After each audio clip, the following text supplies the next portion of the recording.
welcome back. We are sitting here with Detective Chenault, and a little while ago during the break, you were telling us a story about a stolen iPad and how you found the owner. Could you tell us more about that? Absolutely. I had a couple years ago, I'd recovered a stolen iPod from a pawn shop, and I was trying to locate the owner of it.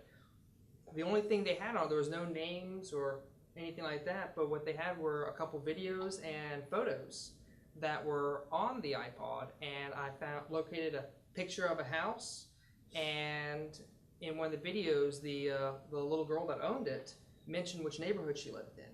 I drove to that neighborhood, and with about 10 minutes of driving around, I was able to find her house and knock on the door. That's amazing. Just that little bit of information. That's all I needed. And so I could just imagine what people can gather from all the images that people put up about their lives on Facebook. Absolutely. Just by someone who's patient and has access to enough images can find out so much information from the photos you post. Who your friends are, what do you like to do, where do you live, where do you work, where do you go to school. And this activity, it's called, there's a word for it, it's called doxing. And it's a pretty popular activity on websites like Reddit or 4chan, where you use information that people have let go about themselves and try to find out who they are and where they live. Very interesting. This whole show has been about social media and teenagers and how we can help our teenagers deal with social media. How can we teach our children to deal with the cyber bullies out there? Well, there's a couple things we can talk to our kids about. The number one rule would be never post on Facebook or Twitter or other social media when you're angry or you're upset. Once you put something out there, it's out there, and even if you delete it, other people can save it and reshare it. So if you're going to put out something that you might regret later, don't put it out there. And the number two thing is bullies look for the reaction. What they want is to try to make that other person feel bad so they feel better about themselves. And so you can really shut down a lot of it by don't respond. If someone sends you messages that don't make you feel good, delete the message, block that person. And you don't have to send anything back saying I blocked you or what have you. Just cut it off and ignore them.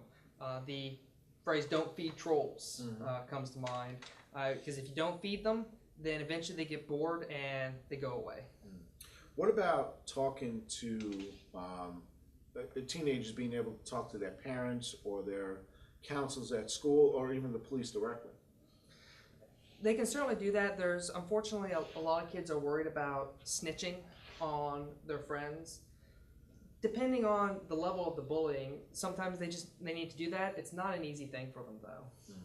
So are there programs out there and places or resources that the kids can use to maybe anonymously talk about these bullying threats and stuff like that? Absolutely. With a quick Google search, there's lots of anti-bullying hotlines, crisis helplines, suicide prevention lines if they're having suicidal thoughts.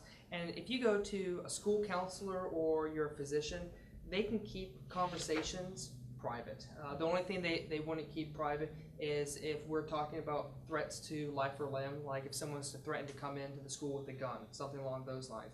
But otherwise, they can keep that all. If the child, doesn't want to get out or doesn't want law enforcement involved, they can talk to a school counselor or their doctor. Are there tips that you can give for parents to maybe let the kids know that they can come to them to talk about this? Absolutely. I would just tell your kids that they can always talk to you. It's important that that you can have dialogues with your teenagers. You're not here to judge them. It's their safety is mom and dad's primary concern. We talked a while ago about privacy settings on social media accounts, and we talked about building a profile name or an email name. But can you tell us just a little bit about how to create a proper password that's secure? Absolutely. The thing with passwords is you want something that you can remember, but that is hard for someone to guess. So make it 8 to 11 characters long, have uppercase and lowercase letters, numbers, and throw a symbol in there. So you could do something like pick your favorite song name, change the A for an @ symbol, use the number 1 for eyes, that type of thing. What we tell people, and we tell our customers, because we do a lot of web, and we've seen customers who have been hacked.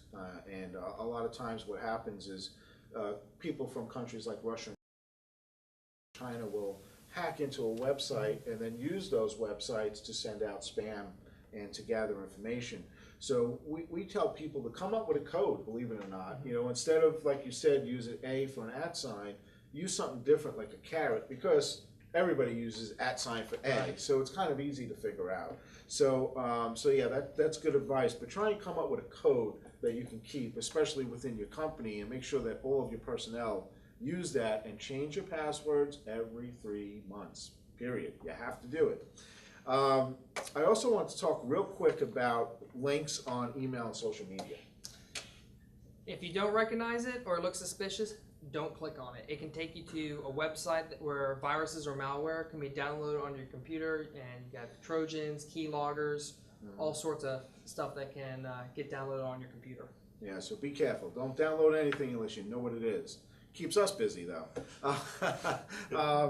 Okay, I want to go to a segment of the show called Did You Know? And we have a real quick fact for you. Did you know that you can create a one-time Facebook password? A lot of people don't realize this. When you go to a hotel, you're sitting in Starbucks, or you're sitting in a library, and you want to get on Facebook, you got to be careful with that password. You spent a lot of time trying to build this password, and it can be easily stolen when you're in any of these public places. So all you need to do is you need to text, send a text message to 32665 or FBook. And then when you send that text message to 32665, the body of the message needs to be OTP.